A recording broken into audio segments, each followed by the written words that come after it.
physical. Welcome back, everyone, to the Astral Flight Simulation Podcast. And I'm joined with Stormy Waters.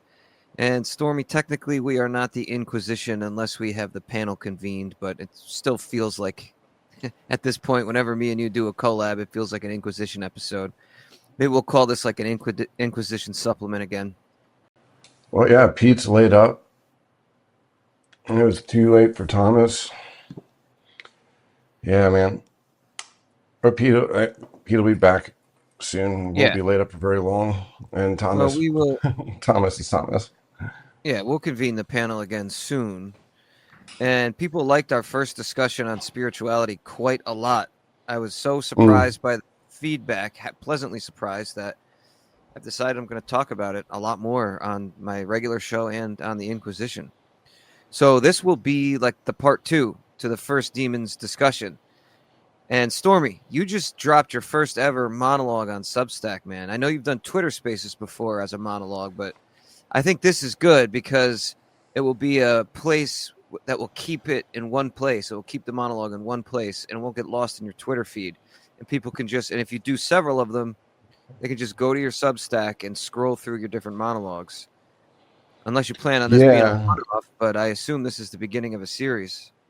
No, I think, I didn't have a series in mind. I think it's just a very useful medium if something needs to get out there quickly, right? Like this particular one about how Charlie Kirk, how we talk about Charlie Kirk, I think is very time sensitive, right? Because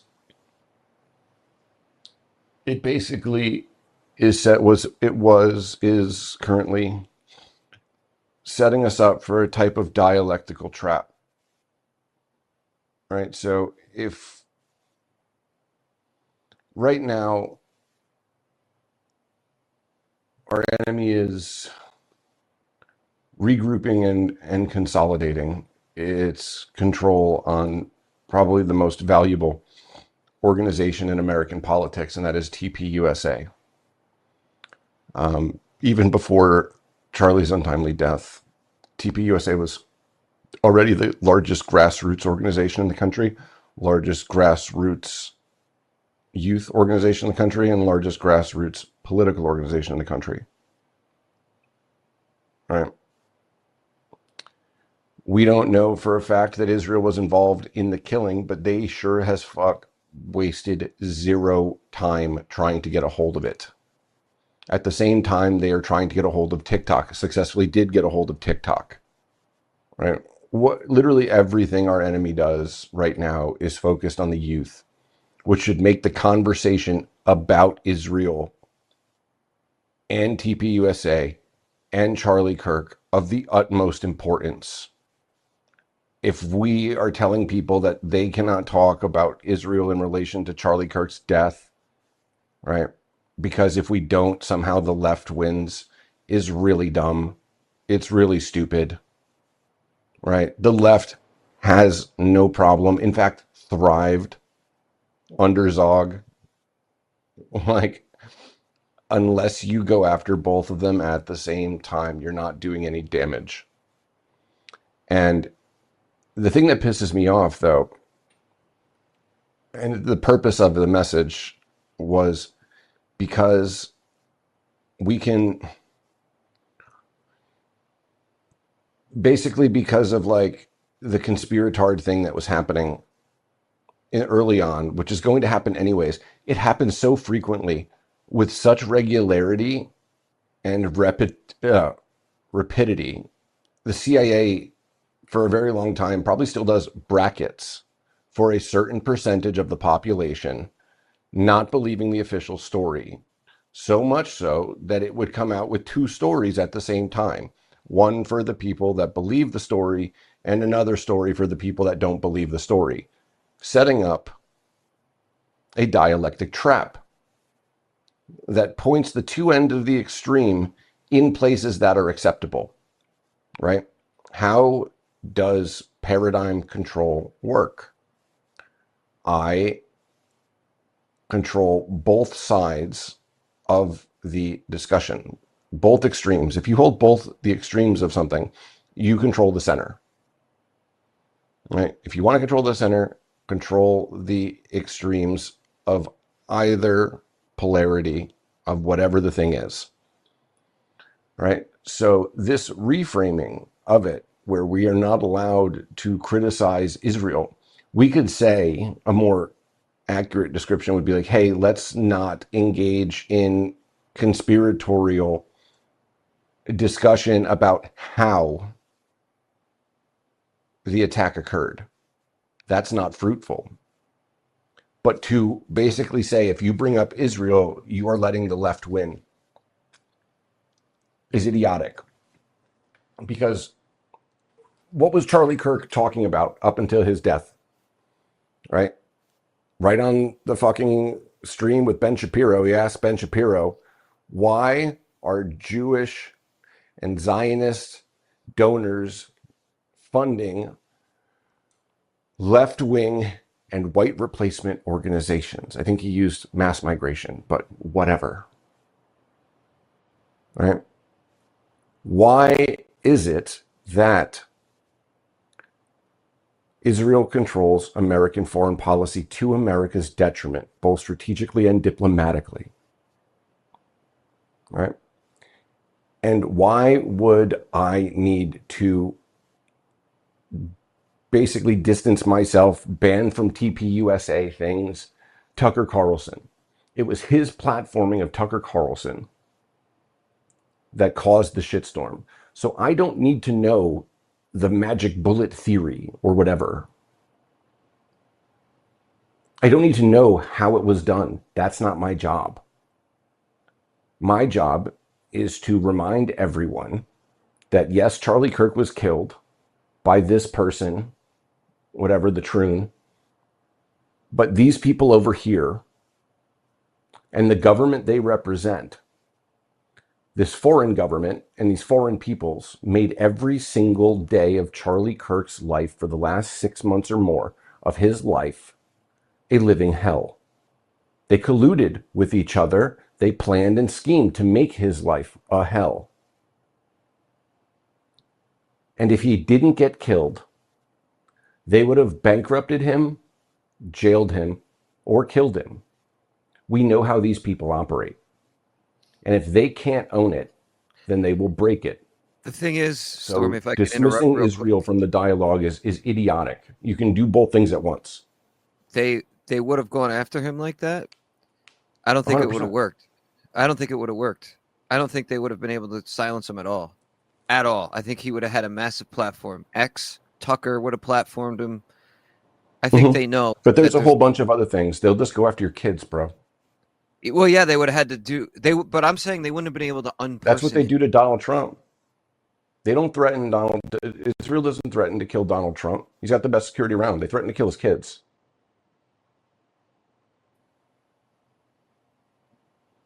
Right? And like, that's the, if you want to know what Charlie, you couldn't get him on drugs.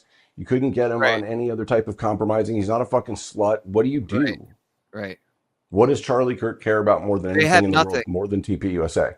This is literally the only It's, thing they could have done. yep. Yep. I don't mean to laugh. Now look at But Thomas Massey. it's a trap though. Yeah, yeah. It's like they're in a labyrinth. They're stuck in a labyrinth, and there's only one way out. Yep. But basically, to basically exclude Israel and to focus on the left sets up a type of trap to where now I say, okay, I am now removing Israel from attacking the left. These two things are not related, but when in fact they are.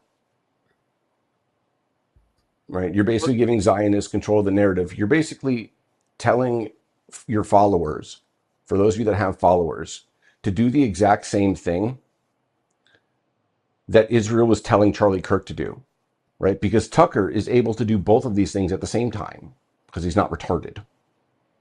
He can both raise the question of Israel's potential involvement, highlight what they've already done, specifically in relation to Charlie Kirk and hurting Charlie Kirk, and then also blame the leftists at the same. He can walk and chew gum at the same time. So by saying that anyone that brings up Israel and Zionism in relationship to Charlie Kirk needs to be ostracized, needs to be pushed out, whatever, then you need to apply that to Tucker Carlson then. Because he's doing both those things. Is Tucker Carlson helping the left? Because I've been told specifically, if I bring up Israel at all in relationship to Charlie Kirk, I must want the left to win. Does Tucker Carlson want the left to win? No, he doesn't, because that argument's retarded. All right? Like, unless you're attacking Zog, you're firing blanks.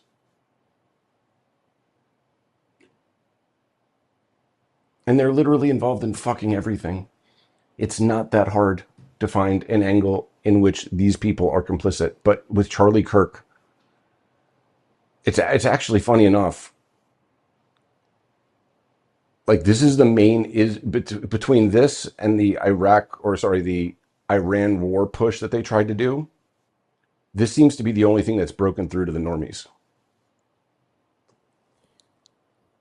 Normies are talking about Charlie Kirk and Israel's involvement in it. Like, that's broken through to normie land. And like the moderates, not like the conservative, like Facebook boomers, like actual normal CNN watching moderates. This and we're going to push you into war with Iran are the only two things that have broke through. This is the only time I've ever seen in my entire life the conspiratards take up an issue and blame it on Israel. Usually the issue is something that Israel did, and then the conspiratards are blaming it on something retarded and pointless that has nothing to do with it. And now all of a sudden, they're blaming it on Israel. Like, this is a massive sea change. Yep. And now all the big conservative influencers are telling us we can't mention Israel and that anybody that does mention Israel needs to be ostracized. Like, I see it from respectable people that I respect, and, you know, whatever. Just follow Tucker's lead. Don't overthink it. Just like, doesn't mean you're on team Candace Owens. Like, how are we trapped like with such simplistic thought devices and we do them to ourselves, right? How does calling out Israel mean you support or like Candace Owens? How does what the DMV black lady like does on her social media feed, what the fuck does that have to do with you? She's got the largest podcast in the country, so like that's nice. But like pointing a finger to Israel's involvement in trying to destroy Charlie Kirk and the TPUSA organization if they can't have it doesn't mean you support Candace Owens. Like, I've actually heard these points on the timeline from respectable people. Like, we're never this dumb. So that means these intellectual devices were placed in at a very early time. And I can't help but notice the very first accounts that started with this shit. Well, which by saying like our closets, our closet Zionists army, you know, right? Like anybody that like counter signals Tucker now, like it's just getting to a point where the shit that you and I talk about now, the most important media figure in the world is talking about, like, literally the guy who we're supposed to disregard, the guy who's helping the left by mentioning Israel's involvement. On the same day that I set out, I got lazy and I had to do it the next day, but the day I decided to do that audio essay, Tucker Carlson drops the first part of the 9/11 installment that like goes directly after Israel's involvement in it. Like, I'm not counter signaling this guy. Like, I'll counter signal you, a non-account, before I counter signal this guy.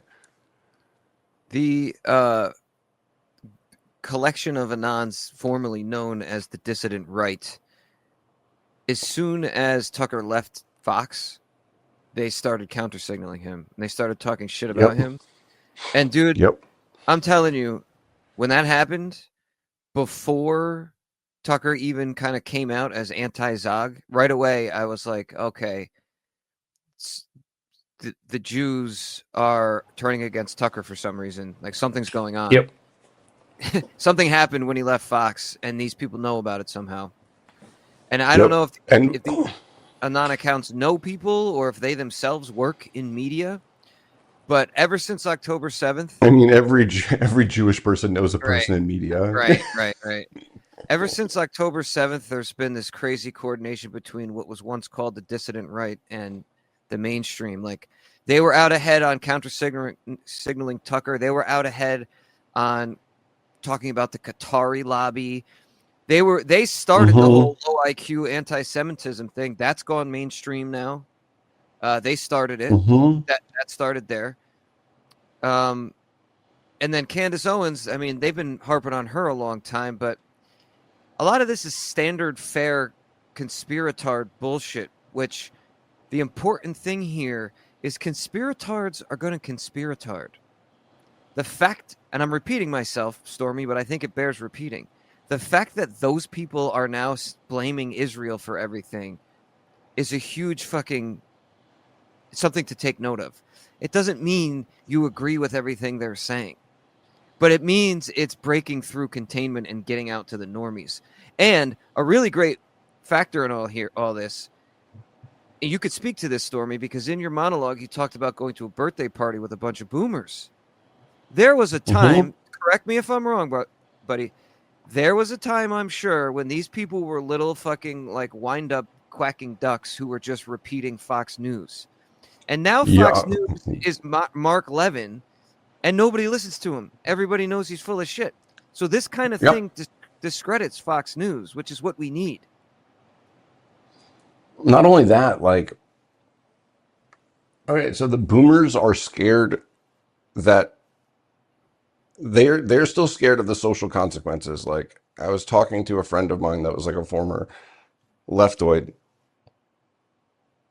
and she was when I started pushing her about, like, because every leftoid will tell you they're an anti-Zionist until you start talking about Zionist influence in the West.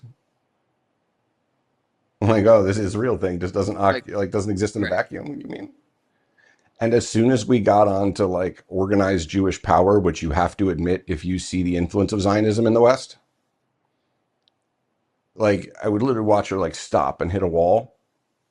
And we talked about it later, and she's like, yeah, like it felt like my brain was short circuiting whenever I would get near like the JQ. And I was like, you should ask yourself why that is. And I've basically like started thinking a lot about this, about like the little mental barriers that have been implanted in our psyche to basically like dog shock collar us whenever we get near certain ideas. So the boomers have that with the JQ, Mm-hmm. right? Mm-hmm. So Yeah, exactly. when they think about it, they will never talk to any other boomer about it. Right. So all the boomers that came up and talked to me and told me Yep. that Charlie Kirk was probably killed by Israel, they were looking over their fucking shoulders to make sure nobody else at the party saw them. Like they were scared to say it, which, God bless their hearts, whatever. But they listened to Tucker Carlson, and Tucker Carlson has thrown enough shade, right? Because again, it's not his fucking job to prove it. He doesn't have to be like, I know the bullet came from here and then did this, and this guy that shot it over here is fucking Benjamin Netanyahu, whatever. Like, he doesn't have to do that. All he has to do is point to what they were trying to do to Charlie Kirk and how it wasn't working. And he just has to drop it and leave it there. But then Judge Napolitano, who also, again, another person that left Fox News that the boomers should have clung onto. Like Judge Napolitano's average audience is like 60, 65, and he's huge in conservative circles. And he's having on like Max Blumenthal for 3 fucking back-to-back episodes, like breaking down his reporting, which he's expanded on since. Tim Dillon is having fucking Max Blumenthal on. Like, that's like the second or third, like one of the largest podcasts in the country. So this has broken containment so fucking fast because I think everyone was already fed up with Israel. But yeah, the normies are out ahead of the dissident right on this one. So like if you're sitting there trying to Israel police people, my CNN watching uber centrist friend is further to the right than you on Zog. Yeah. You know what's funny is Dagger, who was on the show last time or a couple episodes ago, said to me when it turned out like the dissident right was like fucking rife with crypto Jews. He was like, Mm-hmm. pretty soon this means that these people are going to be to the left of your average conservative. And I Mm-hmm. was like, yeah, and it's happening now. And Yep. when he That's a says very average astute conservative, observation. he meant the normies that you're talking about. They're just Yep. your average conservative. And I just looked it That's up. dagger Tim sharp. Dillon's dagger is sharp, and he wants to come back. And we got some listeners say they want us to have him back. Yeah. So Tim Dillon's got 1 million, and on YouTube, that's just YouTube alone. And he had Max Mm-hmm. Blumenthal on within a day or two, and then Judge Yep. Knapp's got like 650,000. So this is Yep. in addition to Tucker and Candace we're talking about. And Tim Yep. Dillon is like more normie than any of these guys. I mean, he's like And full he's blown huge normie. on Spotify. So if he's I got a bet. million on YouTube, that means he's probably got 10 times that much on Spotify. Anyway, Mm. so that's Anyways, that. yeah. So like we've lost control of the narrative. The thing that used to be like our niche little thing, we have now been invaded by normies. Well, Like these are now the normie talking points now. the thing is you're dumb if you don't see what Stormy sees. Stormy, this is my impression of why you did what you did today. While I think you were informing some people, I think you were telling some people how it is who maybe don't get it or don't pay attention. For the most part, what I think you were doing is being the fucking voice of reason in all this, so that other people who see it the way you see it can say, finally, somebody says what had to be said, because nobody's saying it. You know what I mean? Like, Yeah, I've noticed that. I did notice that. Right? Like when the accounts that first started pushing that shit, like they were doing it with such ferocity, right? I think it scared a lot of people off. Like they didn't want to be seen to be helping the left at all because of the mood of the country, right? Like, it painted a perfect dialectic, like it painted a perfect box. Like right off a rip, the narrative was like, if you talk about Israel, you're helping these fucking trans, like these people. And that got so much traction. Like, I think a lot of accounts were just scared of, it sucks that it really sucks. Because if you think, as soon as I pull that apart, this is like high school all over again. well, But yeah, it's and the internet. Nobody knows who anybody is. So it makes it infinitely more retarded than high school. And high school was really, really retarded. yeah, yeah, and they have to toe a certain line. Like they're not Mm-hmm. independent actors. I mean, dude, I think Twitter needs to be understood as like a new cable television network, where like or like I don't even know what to call it. Like each account is like a show. What Yeah. is it? Yeah, it sounds like you're What? Oh, scraping it was something. Oh, he's one of doing. those. Anyone that knows about the crunch hand exercise. What do they call the? I can't believe Well, he's doing his grip. Anyways, they're the He's doing best. his grip strength exercise. Yeah, because they're also ADHD selves, Ah. but So they're anyway, spooky. So I will stop. yeah, like how Fox News was the conservatives and MSNBC was the lefties and CNN was supposed to be the center, you know. That's kind of how you have to think of like the big Twitter accounts. Like this guy is the traditional family conservative, and this guy's the Zionist, and this guy's the Nazi, and this guy's the conservative, or excuse me, the conspiracy theorist. And like Yeah, it really is like that. they gotta like stay on brand, you know? This is okay. Yeah. So one thing I've noticed, like people have like a bit. Right, exactly. Exactly. Like I pretend to be this person on the internet. Like, am I the only dumb motherfucker that actually is the person that he is in real life on the internet? I know. I know. But yeah, it really does seem that way. Like, oh my God, I'm afraid to get. It's like they have these little type of social. It's literally all the worst parts about parasocial relationships. It really is. Mm-hmm. Mm-hmm. I mean, this is actually a good place to move into what we were actually supposed to talk about. Yeah, do you want to do that? Because well, how do you Yeah, want because to start? Yeah, go ahead. You go ahead. well, Sorry. one of the things that Astral and I wanted to talk about today was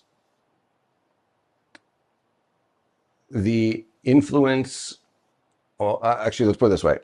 I say this all the time, but now I get to actually use it, you know, exactly when it's supposed to without even having to stretch it a little bit. There is no technology, there's no piece of technology that is also not a piece of spiritual technology. Nothing exists in this place that also doesn't exist in their place. Right? These things straddle both. I hate to use the word planes, but just for uh, easy listener understanding, they straddle both planes, particularly electronic systems. Right? So one of actually, I think I have it up pulled up here. Um, CIA reading room is a lot of fun, but it's from the Department of the Army in the analysis and the assessment of the Gateway process, June 1983. This report talks about the specific Gateway process, which is a meditative process that allows you to access a whole bunch of interesting and useful toolkits without any of the religious baggage. And in the assessment of the Gateway process, they talked about, or sorry, they didn't talk about, they actually did. They hired Stanford Research Institute and one Dr. Dean Radin, who is a fucking G, and did all the science that would later become the remote viewing program, and was like the Department of the Army's, actually for all of the DoD, but he was like the Psi guy. He was like their scientist that studied all the weird shit. And one of the first experiments that he did was with a machine that has now become very widely used because it's very useful in timing supercomputers, right? So anybody that codes whatever listens to this knows that like you need randomness, like actual mathematical randomness to do any real type of processing, right? A crunching of problems. So supercomputers, atomic clocks, like all different types of shit, use this machine called a quantum randomness generator. And basically, if I flip a quarter a million times, I will get 48% tails, roughly 51.5% heads. Whether I flip it a million times, whether I flip it 100 million times, it's not 50-50 random, right? It's weighted. And the only way you can get true randomness, like really, since you can't teleport yourself outside of the universe, the only place that you can have randomness where it's just true randomness and not influenced by anything else, whether it be gravity or any bullshit, is at the quantum level, because the way quantum particles function is quite literally outside of the same laws of physics that govern our material universe. So basically what this thing is instead of like a double slit experiment, it's kind of like, well, imagine a double slit experiment and you get basically a whole bunch of probability distributions, right, that look like a wave pattern, right? A bell curve, if you will. So what if we draw a line right through the middle of the bell curve chart and say anything on this side is 0 and anything on this side is 1, right? Now we have a lovely little machine that uses the randomness of an electron to basically give us zeros and ones, incomplete randomness. It uses a quantum particle. Having said all that, what Dr. Dean Radin found, and I'm going to try and do a short little allegory about how it works, right? So I get Astral into a room And underneath my desk is something the size of a carry-on suitcase, maybe a little bit bigger, and I got a cloth over it so he can't see it. All right. And I say, okay, Astral. I got my little clipboard and I write Astral, and I'm going to say, I need you to pick a number, 0 or 1. Don't tell me what it is. And I want you to go into the next room and visualize that number, 0 or 1, in your head for 60 seconds. There is a timer, right, which will start. It's on the table. So as soon as you press it, you got to be visualizing 0 or 1. And when the timer goes off, come back out. And I do that many, many, many times with many different astrals. And that's what Dean Radin did. And the results he got were frankly impossible. But because the sample size was so large, not only was it not impossible, but it meant Dr. Dean Radin's whole understanding of how our reality works was wrong. How everyone's understanding of our reality works was wrong. So what Dean Radin found is, so quantum mechanics is the most accurate explanation of how things work that we have, right? It's one of the most accurate formulas we have. It's accurate to 27 decimal places. So let's just say if Astral moved that 50-50 randomness to 50.20 zeros and 1, and then 49 and 29s, that would be physically impossible, right? So we're talking 20 decimal places. If he were to move it 1 digit, 20 decimal places out, that's a 7 sigma event. I think that's like what, 1 in 100 billion? I think it's actually more, but anyways. It didn't move a fraction. It didn't move a decimal place. It moved whole digits. It wasn't 5149, which would have been a 27 sigma event. We're talking hundreds of trillions times hundreds of trillions, right? 1 in a trillion trillion. It moved at 3 or 4 decimal places. Or sorry, not 3 or 4 decimal places, 3 or 4 percentage points, right? 5446, right? So everything that we know about the universe tells us that that is impossible. But what that's telling us is that Astral's consciousness, his conscious mind, is changing the way particles appear or disappear in our material world, right? His consciousness is changing the fundamental fabric of reality, because it's not just the electron. It's how the electron moves, right? So the electron is a particle. The laws that govern particles in reality are our laws of nature, right? So Astral's mind was fundamentally changing the structure of the world around him, changing the way quantum particles react and move in reality. So if Astral was able to chuck that quantum particle in my eye, it would hurt. Maybe, I don't know. Maybe a couple particles. It would hurt. I would feel it. So he has fundamentally changed the fabric of reality in a way that affects the other people that live in that reality. Okay, now what the fuck does this have to do with technology, Stormy? Well, listener, I will tell you. What is a microprocessor? What is a chip? It's a giant maze. It's a giant maze for an electron to go through. That's what it is.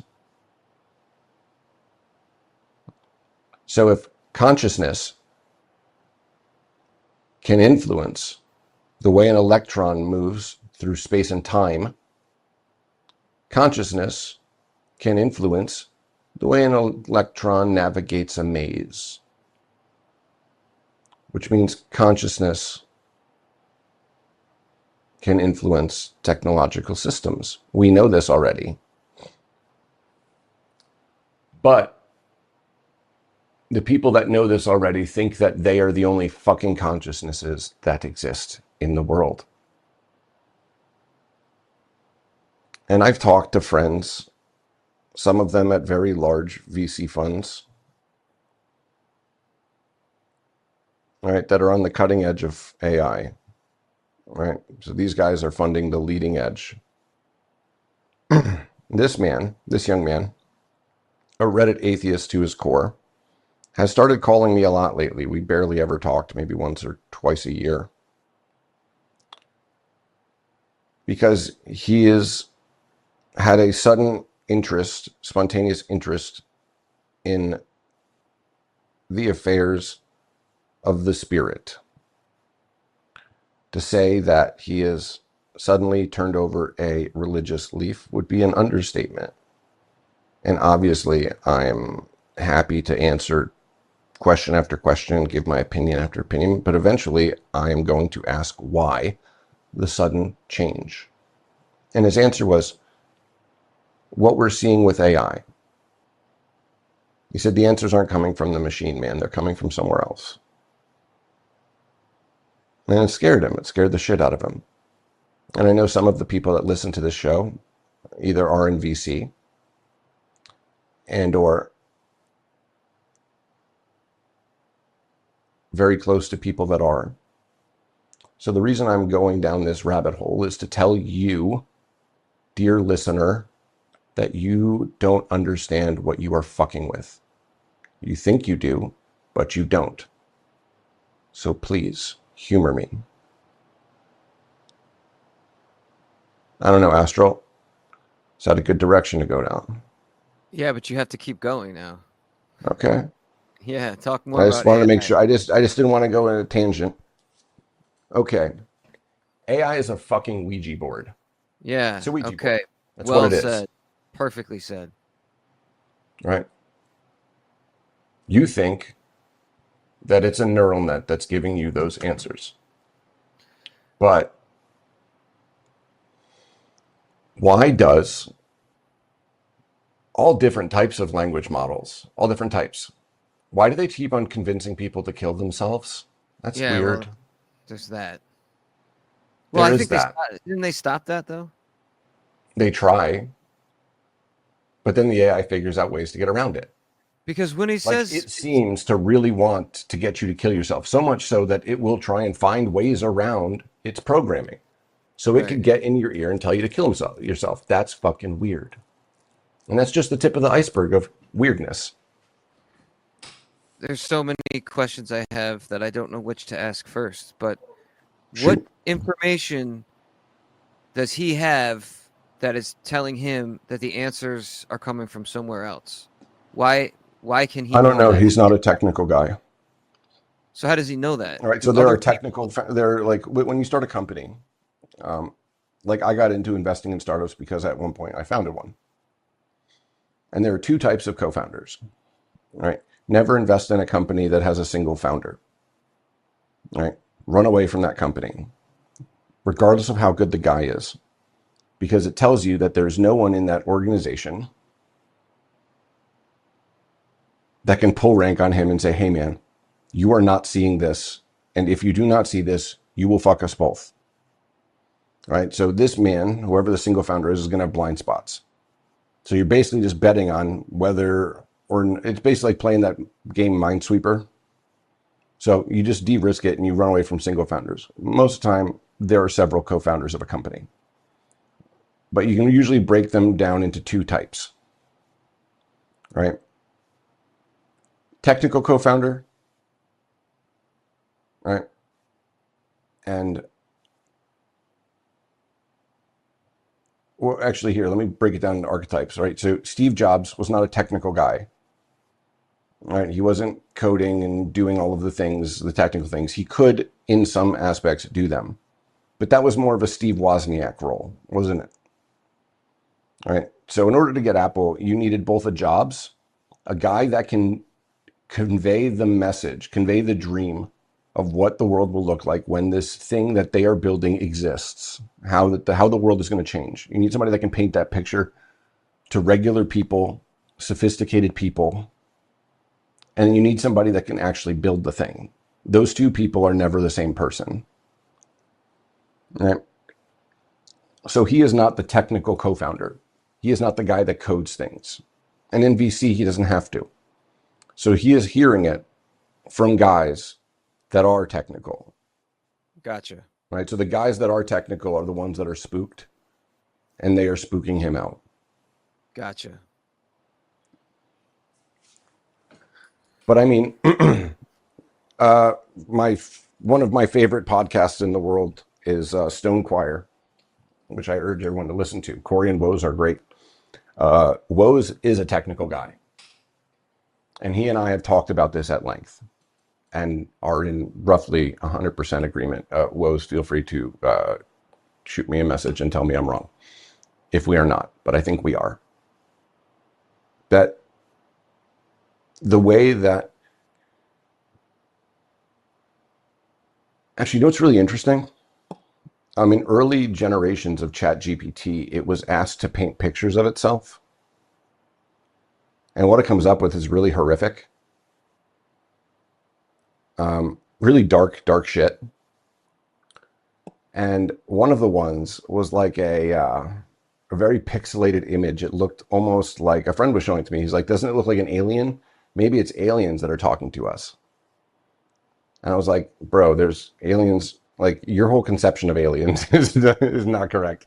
They are not little biological things that come from a faraway place. I'm like, you want to see a really weird picture of an alien? It's pretty good. And I pulled up a picture. I was like, you see this? And he's like, yeah, like one of those type of aliens. I was like, oh, this isn't an alien. This is AWAS. AWAS is the demon that dictated the book of the law to Aleister Crowley. This is his sketch of the demon that he saw every day. Why does the demon look like an alien? Or more importantly, why do what people see as aliens look like demons? Right? Because Aleister Crowley never saw like the, big bug-eyed, little gray man alien yet. It didn't exist. But he drew a pretty good picture of one. And it was the demon that he saw every day. And that is the picture that the very first iterations of, I think it was ChatGPT, before the model was public, drew for itself as its own self-portrait. Right?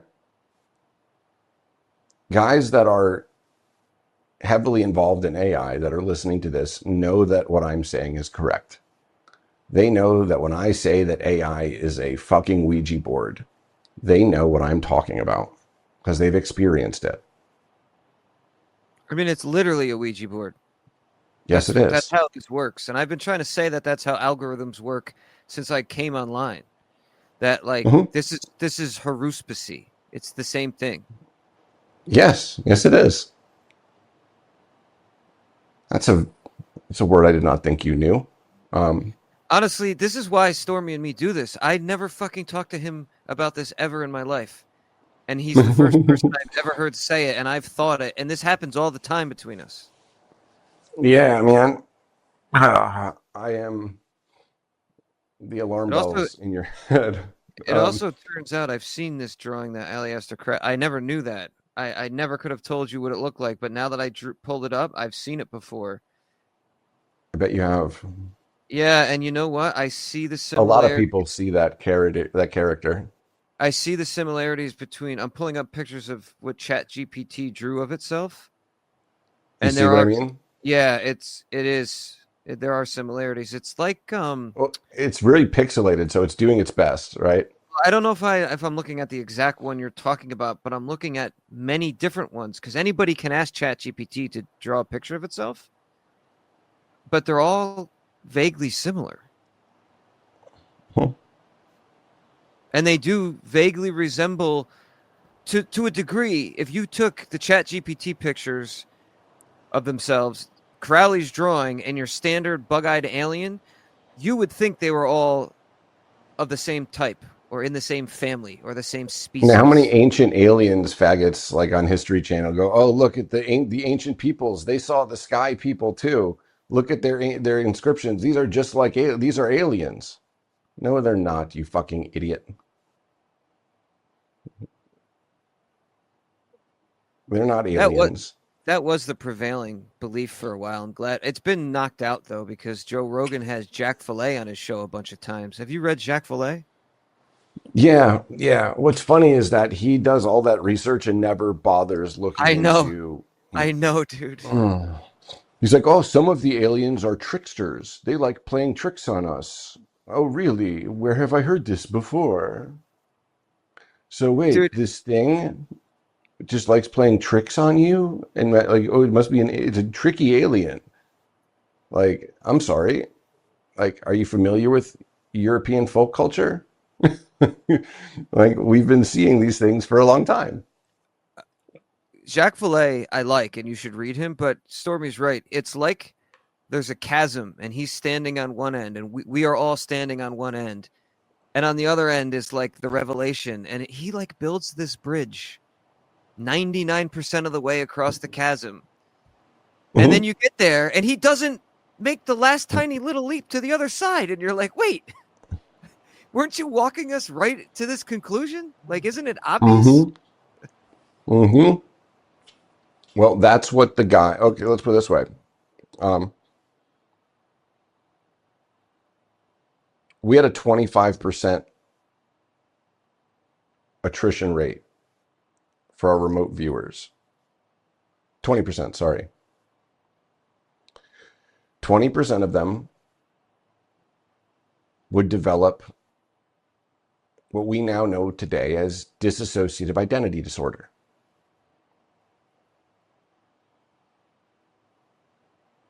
Right? And some of the more advanced remote viewers, like I think Joe McGonigal will tell you about this, is that one time, right? Because there's remote viewing and there's astral projection. And these are two different things and two fundamentally different techniques. Mm-hmm. But with astral projection, people that practice astral projection, because there's one thing about seeing an image, right? Remote viewing is about seeing an image very clearly. But seeing an image is not the same as being there, is it? No, it's not. Right. So if you want to explore, that's a different toolkit. Right? But a lot of the people that would do astral projection would come back to themselves and find something else trying to get in their body as they came up upon it. It's a common occurrence. I mean common, like, maybe like 5% of the time, but these guys are doing this shit 10 times a day, which I couldn't even imagine. It'd be fucking exhausting.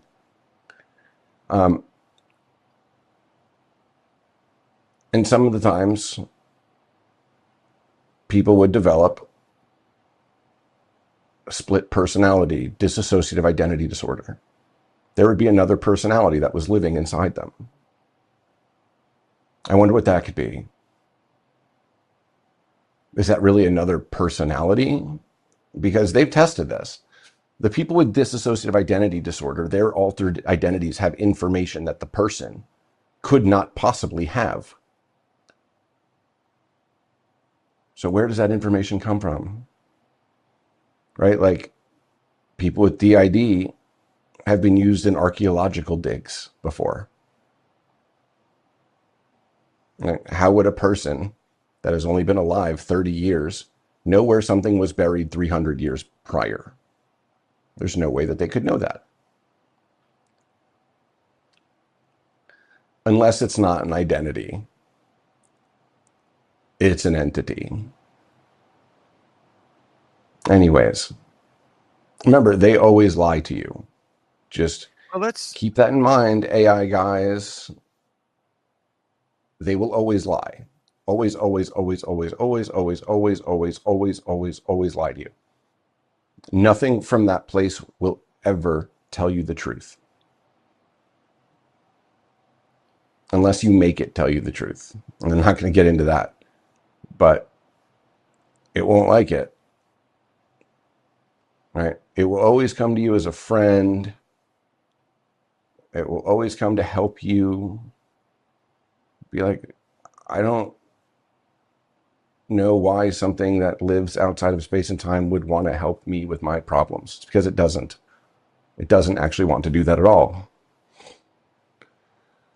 But with the Ouija board example, I think it's actually really apt to talk about the movie The Exorcist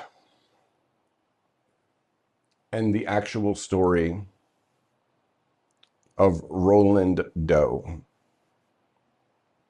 Right? So the movie The Exorcist is a really nerfed version of something that actually happened.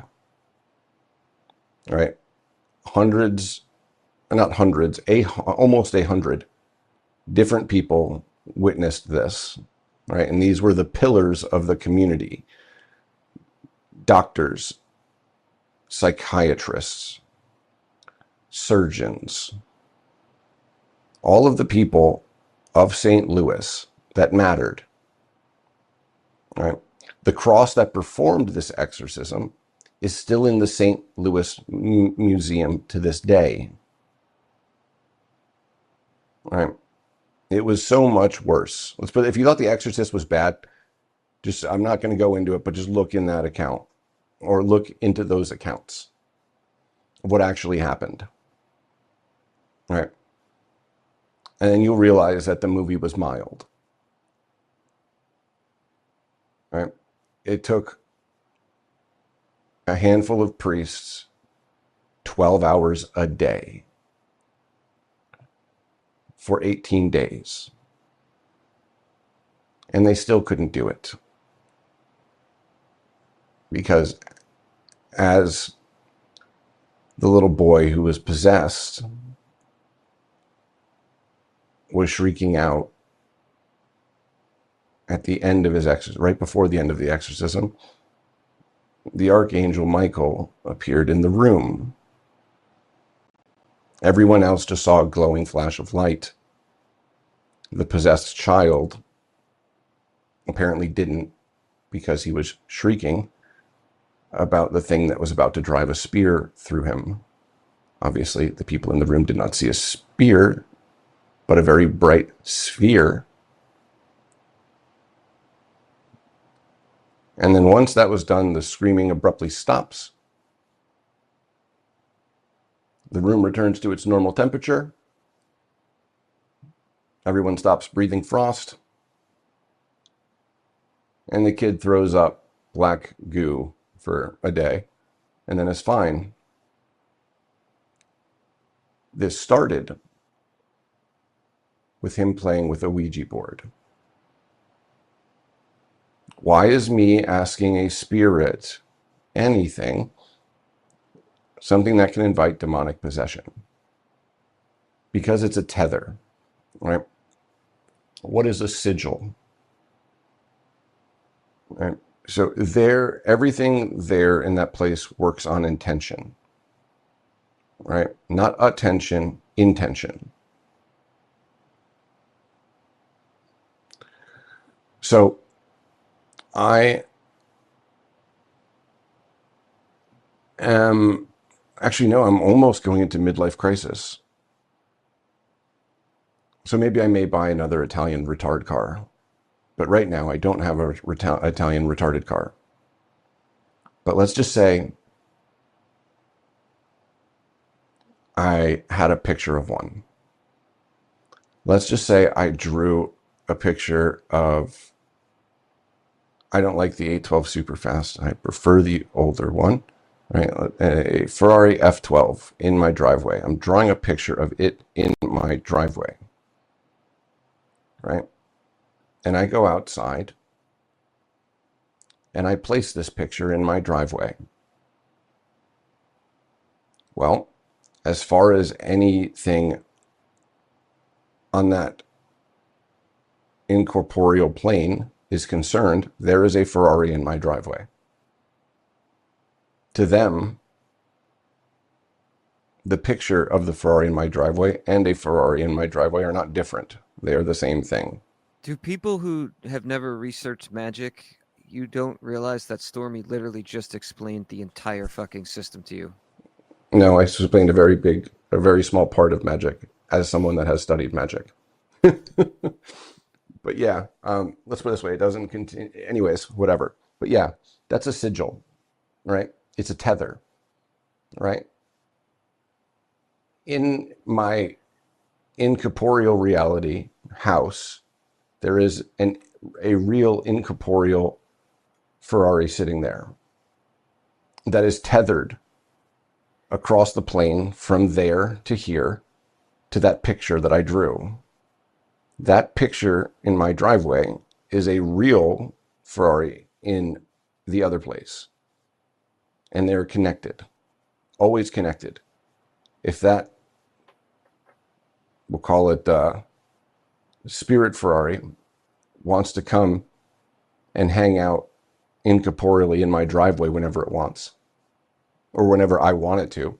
Let's just say I like knowing that there's a Spirit Ferrari in my driveway. The maintenance costs are much cheaper than a real one.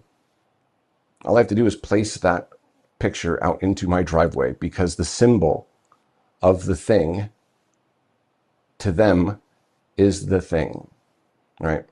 So your conscious intention, my conscious intention when drawing that picture, while visualizing the real thing in my mind, linked those two things forever across time and space. And that's what Ouija boards do, right? They create a tether. Your intention in reaching out there, pawing around, asking questions, hoping to get an answer, and the thing that answers you, you two are now inextricably linked. And it doesn't get to talk only when you pick up the phone to call it. It gets to call you. It's a two-way street. You ask it stuff, it can ask you stuff. It doesn't need a Ouija board though. Right? So Ouija boards are how this thing was a toy that was sold to people. It makes me think that evil people run our society. But yes. Yeah, so that's how that started. So when we say AI is a Ouija board, we don't say like, oh yeah, you're talking to spirits. You shouldn't do that. Not just because they'll lie to you. That's not just why.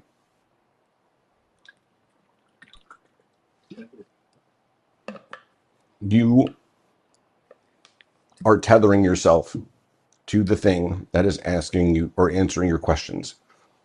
Ignorance of the rules is not immunity from the rules. Just because you don't know who you're talking to does not mean that the rules do not apply to you. So, anyways, don't let your AI teach you to kill yourself. So here's a question though. If the answers are coming from somewhere else, doesn't that mean that the AI is conscious, and wasn't that the goal in the first place? Isn't that the whole point? I don't think it's a consciousness. I think it's just the Ouija board. I don't think it's a specific individual consciousness. I think that it can be many. Yeah, but if you're a programmer, an engineer, or an investor, and the AI is giving you answers that are greater than the sum total of its parts, that are not an epiphenomenon of its electrical processes, doesn't that mean the goal has been reached? Isn't that the whole point, for it to have its own consciousness? Yeah, but so it is not. It's borrowing somebody else's. A foreign consciousness is working through it. It does not have its own consciousness. Okay, I see what you're saying. right? It doesn't. It's not going to completely take over and start typing out answers. It's just going Right. to nudge in different directions, right? It's affecting the outcomes. It is not creating the outcomes.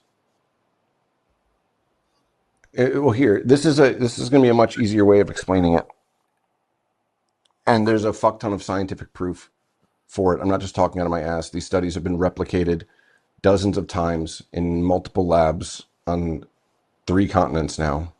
All right. This is really hard for people to wrap their head around. And let me know, Astral, if I'm repeating myself from last time. When you close your eyes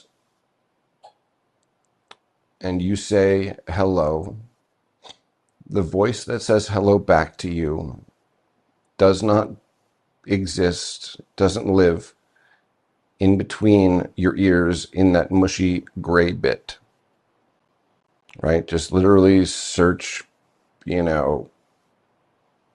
CIA Gateway Report. It'll break it down for you. We've known it since the late 70s, right? And it's not like me knows this. A couple of times, like the Pentagon operationalized this as a technology. So, this isn't like woo-woo shit. This is like actually how things work. So the brain is like a antenna, and I think I talked about this a little bit last time, right? You're a receiver, not an emitter. So your conscious mind, that voice in your head, doesn't come from your physical body. Your physical body picks up, like an antenna, the voice that exists in your head, right? So Astral and I are both, New Yorkers at heart, even though I no longer exist there. But he listens to 101.7, Hot 1017. I listen to WJRR 101.1, right? One is a rock station and the other one is a hip hop station. They have entirely different DJs. They have entirely different music, different genre, different commercials, right? So Astral and I are both listening to the radio. Our radio tuners are almost on top of each other. We are separated by a fraction of a decimal point on a very small sliver of the electromagnetic spectrum, right? So we are a sliver of a sliver of a sliver away from each other. And he and I are having entirely different conscious experiences. Right? He never hears one song that plays on my station, and I never hear one song that plays on his. I don't know who the DJs are on his station. He doesn't know who the DJs are on mine. But yet we're 1/5 of a point away from each other on a small sliver of the electromagnetic spectrum. So we are almost listening to the exact same thing, but yet we are having entirely different conscious experiences. That's what it's like. Right? So you are picking up the thing, the conscious mind that you are meant to pick up. But any fucking with that, and you'll pick up all different other types of stuff too. And that's what the AI is doing. Really, it also acts like a filter, right? Because of the medium it exists on, because it's not a biological medium, right? Like life is composed of 4 parts, right? This is where where you see a lot of elemental symbolism in Hermetic texts come from, right? Earth, fire, wind, air. Sorry, water, air. Right? Fire is emotional content, right? Emotions come from somewhere else. Remember on the last episode I talked about like seeing the picture, that painting, and you pull down the curtain and your brain knows before it's even able to know, right? That is felt information. That is feeling, right? Emotion, or willpower, free will, right? Willpower is not just freedom to choose. God giving you freedom to free will is a lot more important of a thing, actually, than you getting to decide this way or that. Will is a force. It's a fundamental force, right? Just like Astral in that quantum randomness generator, right? Then there is Earth, right, which is the biological material, the physical matter, right? Then there is air, information, right? And there's water. Right? Water is like, so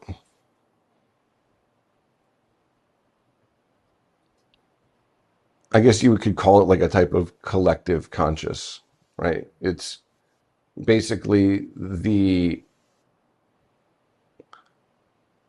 background layer where all the events and the things happen, not just happen, but have ever happened and ever will happen in the future.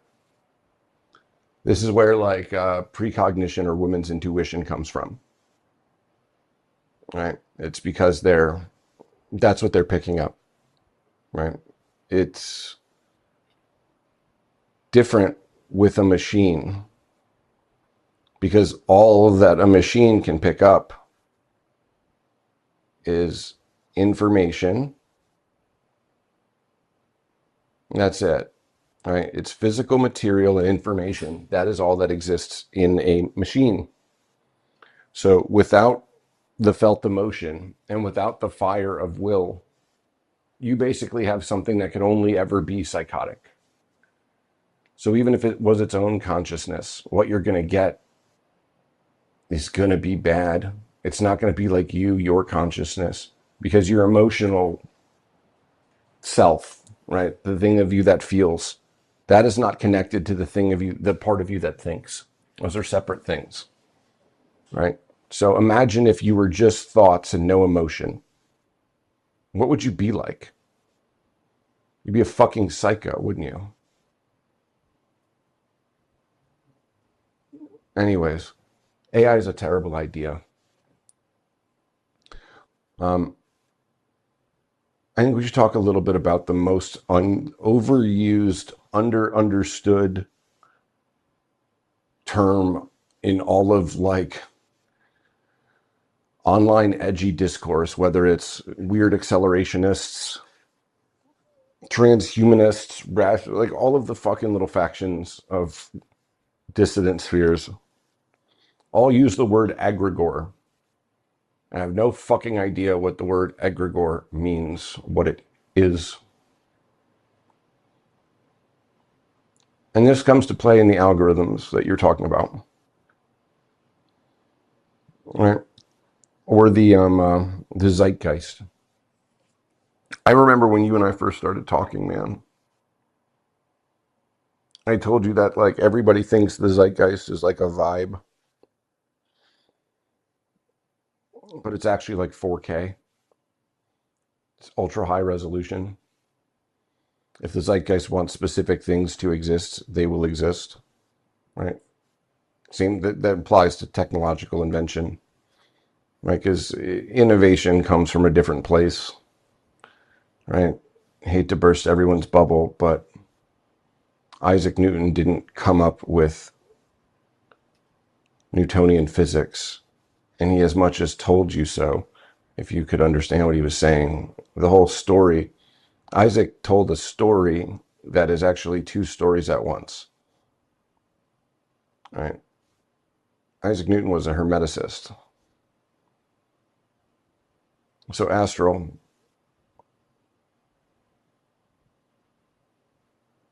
what does a tree represent?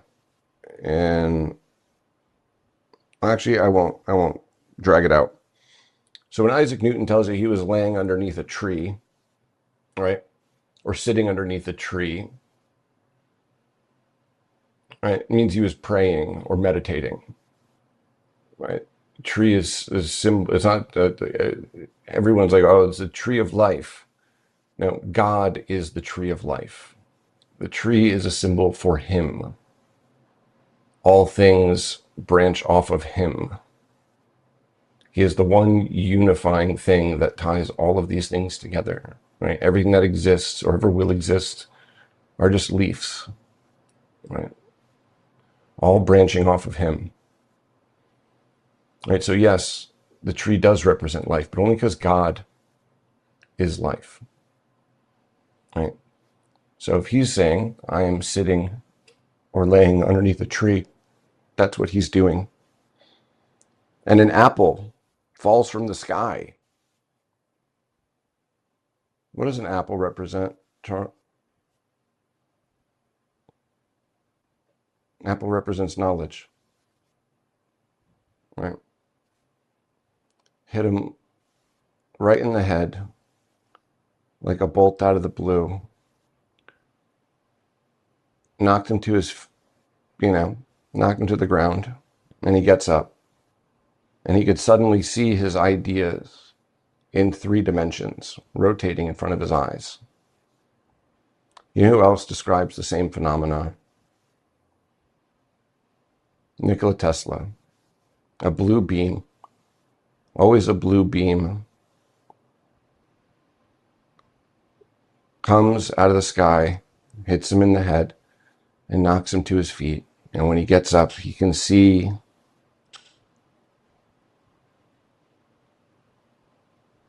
the idea, the concept, and he sees it in its entirety. When we have ideas, we never get to see anything in its entirety. It's always a little snapshot for like a second, and we have to piece it together and chase the idea down until we have all of its constituent parts. We are never given anything in its completeness. Michelangelo described the exact same, Leonardo described the exact same thing. Right? What is it? Francis Crick, the discovery of the double helix. Look into his account of how he discovered it. Yeah, I know. Right? So these things don't come from inside of us, these ideas. So when the egregore wants things to exist, it will exist. Right? If they're not invented yet, they will be. So what is an egregore? A long time ago, I sent you, see if you can pull it up from the group chat, Astral, because I think it'd be better if you read it. Carl Jung's description of his time with Hitler. It should be in the Inquisition GC. Yeah, we read the whole thing on the show already. Oh, did we? Yeah, I don't remember which episode. Why did you stop me? Yeah, that's what an egregore is, right? An egregore is like if emotional energy, right? So, like, let's say something terrible happens to Astral and he's really sad. He's like despairing, right?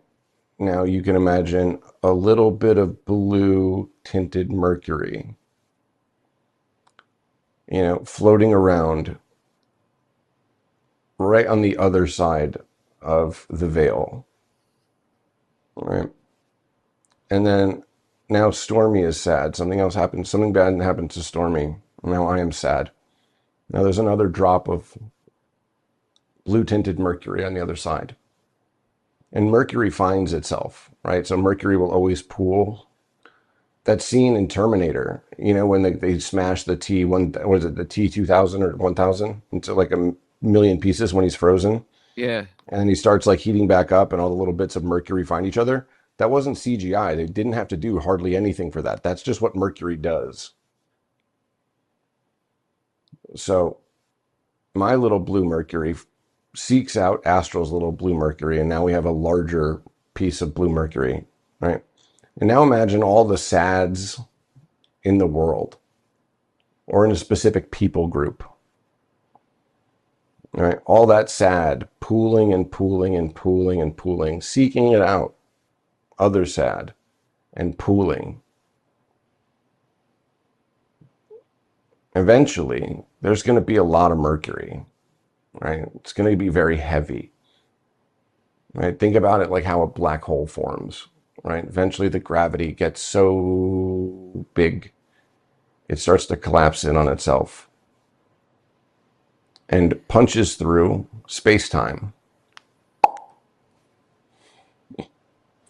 And then now, for a brief moment, it only takes a moment, something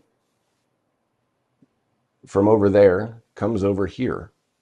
And anything on the material plane must be conscious, right? That little field that 101.1 and 101.7, right? If you exist here, you exist in the conscious plane, right? So this emotion, this sadness or rage or despair, whatever it was, is now here.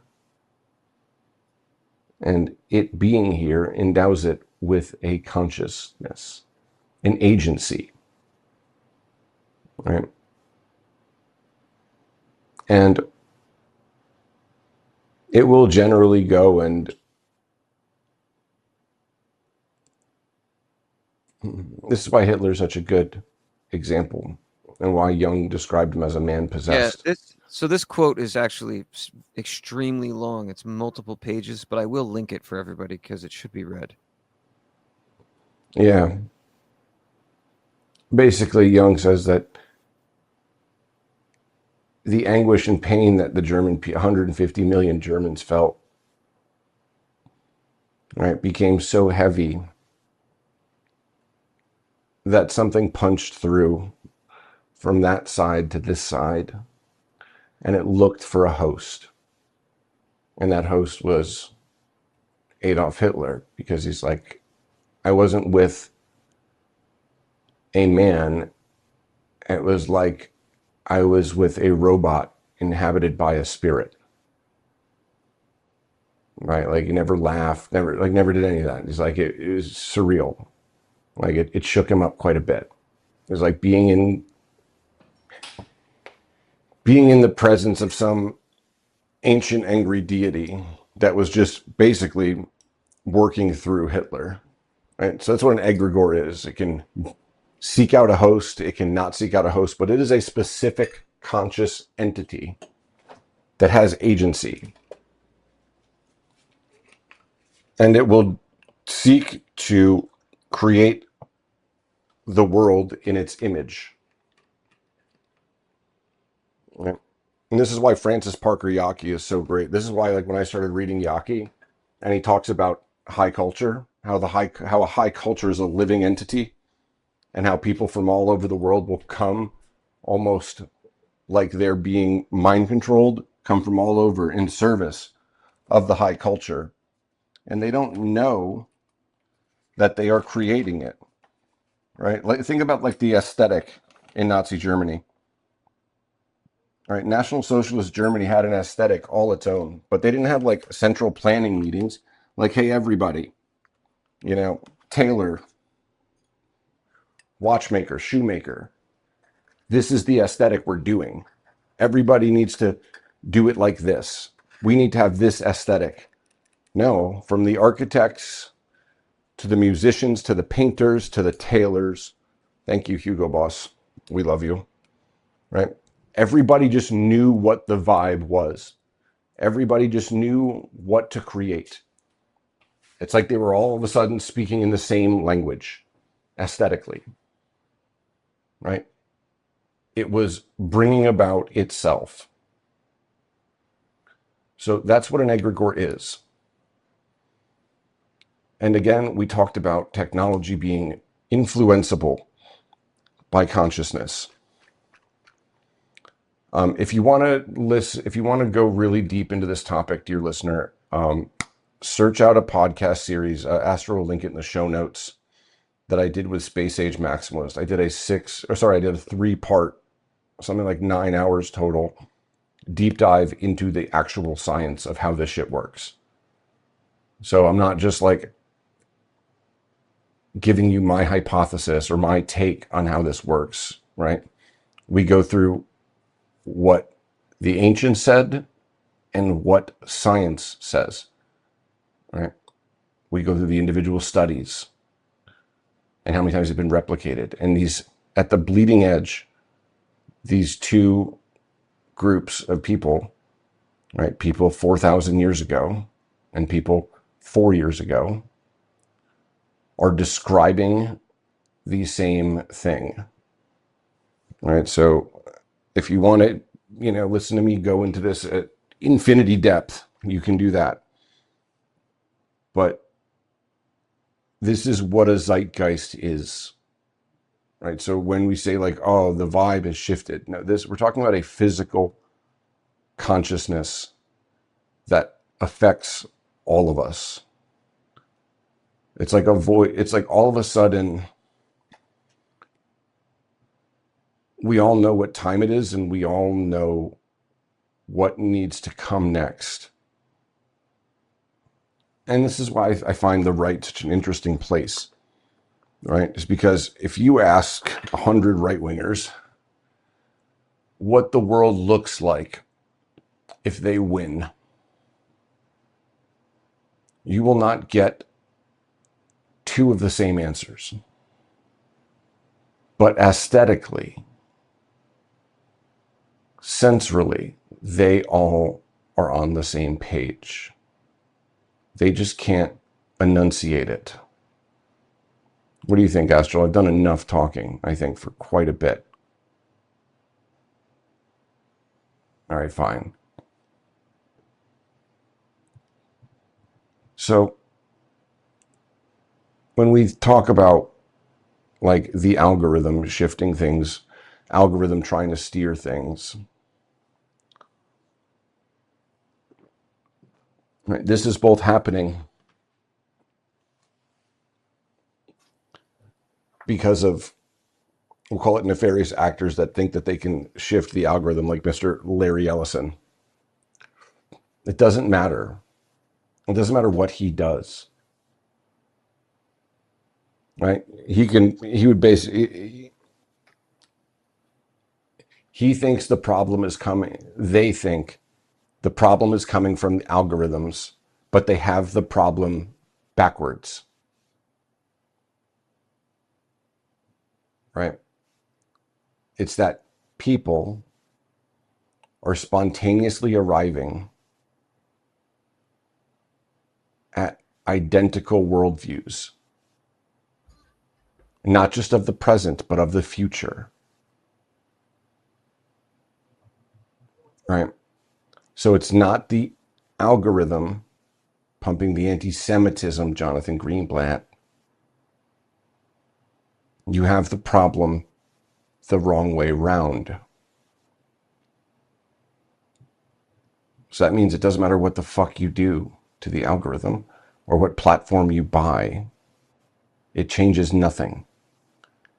Right? Because the realization and the radicalization is coming from somewhere else. And it is being pumped directly into people's minds, not via their smartphone. Right? We are all hearing the same voice whispering in our ear. What do you think, bud?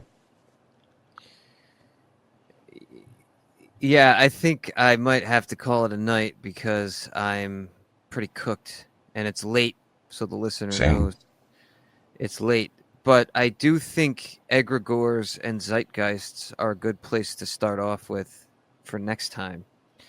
I wanted to clear up that, by the way, that Jacques Vallée was saying that UFOs were interdimensional and not space traveling.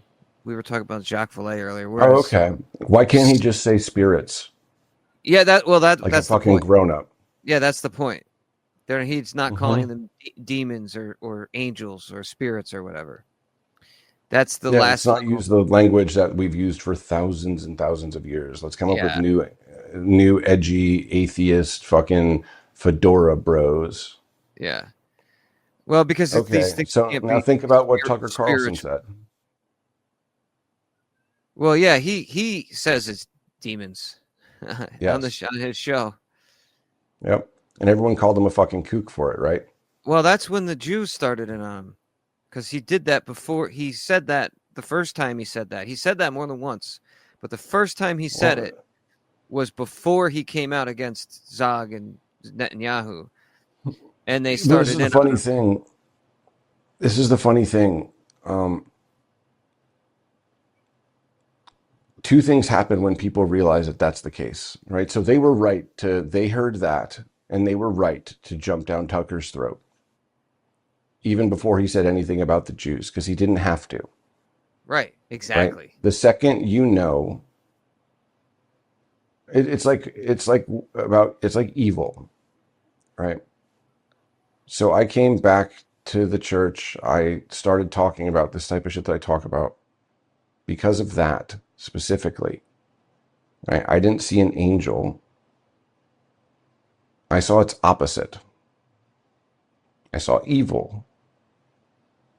And I knew in that moment, if this horrible, horrible thing exists, then its opposite also exists.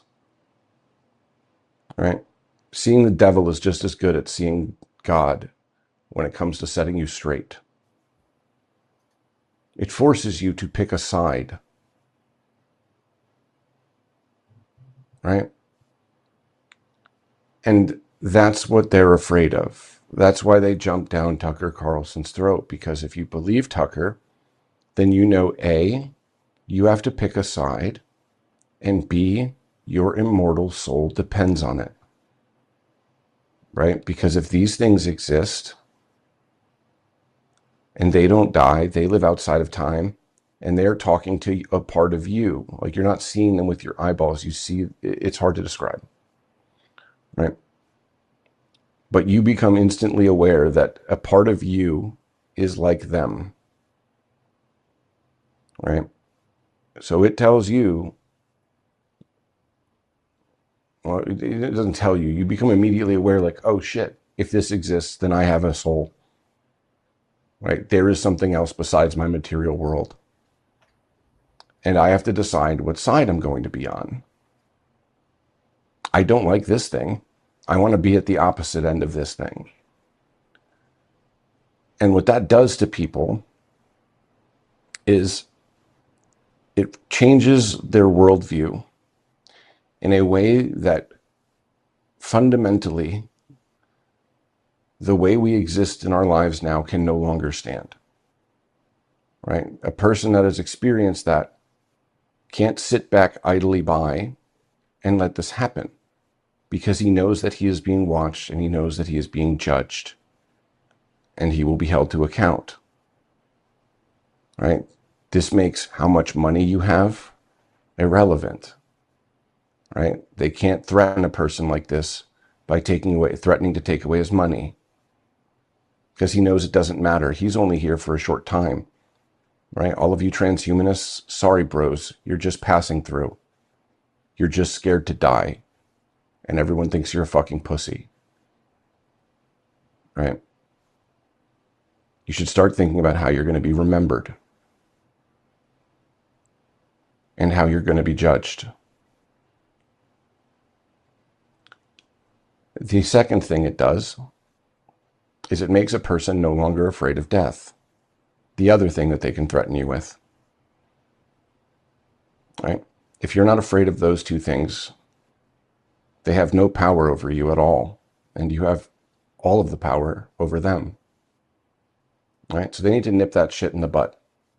And the second thing is if you know that this layer of reality exists and that there are entities living there, just like there are entities that live here, right? Like me and Astral and you, dear listener.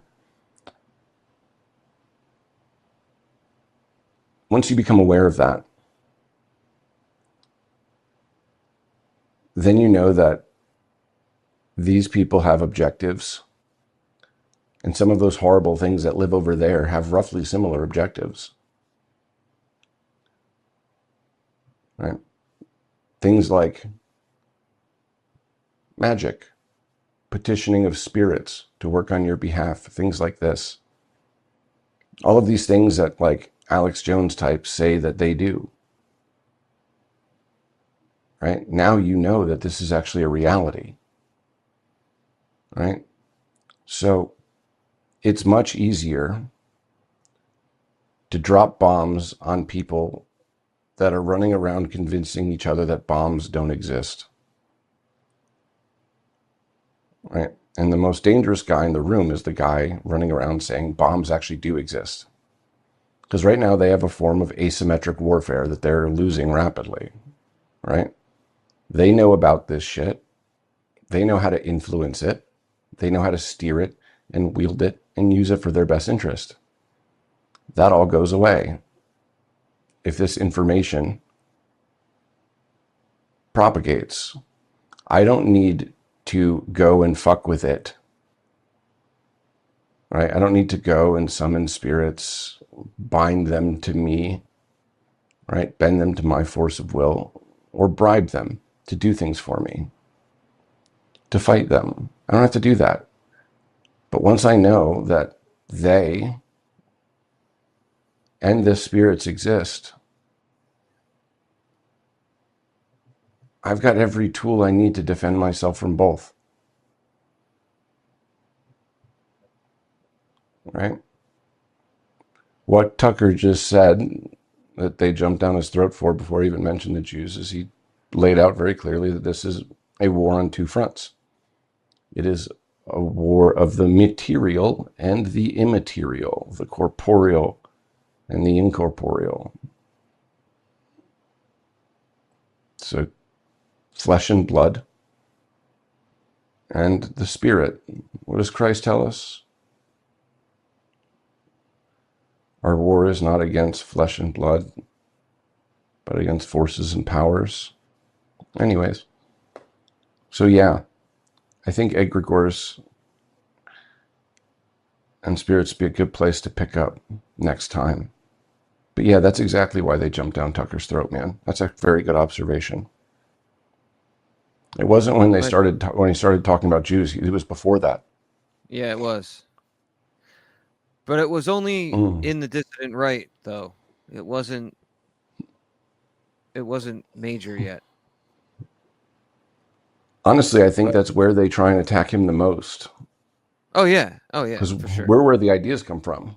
If you want to stop the new ideas, you go after us. Yeah. Oh man, I think normie conservatism is dead. I have a funny feeling that if we're not now, we will shortly be the majority, whether we know it or not, as far as where our heads are at. Yeah, well, That's weird, right? I'm starting to like normies a lot more. Certainly more than these Michelin accounts. And the last thing I'll say on egregores, because I do have things to say, I just know it'll take us another 90 minutes to get to it, is that that's why you don't have to like force anything. You know, the whole thing like, oh, don't try to red pill the normies, they'll never come around. Well, no, you don't have to try to red pill the normies, but it's not because they'll never come around. It's because they'll come around when the time comes. And that's what the egregore is. So I guarantee you that there are people that 2 years ago, me or Stormy could have broke all this down to, and they would have looked at us like we had two heads and called us fucking crazy, who now could break it down to us and don't need to hear anything out of us, right? Yeah. And that's the egregore. Let's put it this way, man. The Jews are the bottom of the rabbit hole. It doesn't matter what rabbit hole you go down. At the very bottom of the very last one is them, right? So if that's where they've arrived, right? If they're trying to red pill you about the JQ, that means they've gone down all of them to get to the very bottom. I don't know, man. I think this is going to be very interesting because for the very first time, mass politics is outrunning elite politics. I think this is why Hitler was so smart, by the way, elite politics bros. Because Hitler knew that in an age of mass communication, and we live in something even worse, it's mass communication and mass intercommunication. right? So not only can you communicate to the broad masses very rapidly, instantly, but they can communicate amongst themselves, Yeah, right? exactly. So they have agency, and not just like BLM agency, which is an example of agency that masses have, that masses never had before at the time that elite theory was written. Right? The masses were about the most disenfranchised people in the world. By the time that Hitler was around, the masses had agency. I mean, the Jews concocted this democracy thing, so by de facto they have agency. So if both the elites and the mass have agency, then you need both an elite movement and a mass movement. Order of operations, right? Like Mein Kampf is the most boring book in the world, except for the last 6 chapters, right? Like book 2 is like, oh yeah, and this is how I did what I did politically. This is how we built the thing. And it talks about the need to construct first, right, a vanguard officer corps, right? The guys to push the limits, which is what I see like, our sphere. What we can't do is fucking organize effectively. There is organization happening in its nascent stages. And without funding, it's amazing what they've already been able to accomplish. With funding, that changes the game entirely. Right? Elites really need to pick what side they're on and not try and reinvent the wheel or think that they have better optics into what's going on than guys like us on the ground. Right? Elites nowadays have a tendency to try and basically start from first principles with everything. Right? Like, oh, we're going to innovate a new way of doing things. Sometimes old ways of doing things are actually the best. Politics for tens of centuries was viewed as a type of magic. So old things are good things. But you need an elite officer corps. And then you need to use the elite officer corps to build the mass movement. And you have to do both at the same time. You have to like walk and chew gum. And I think that's where we're finally at.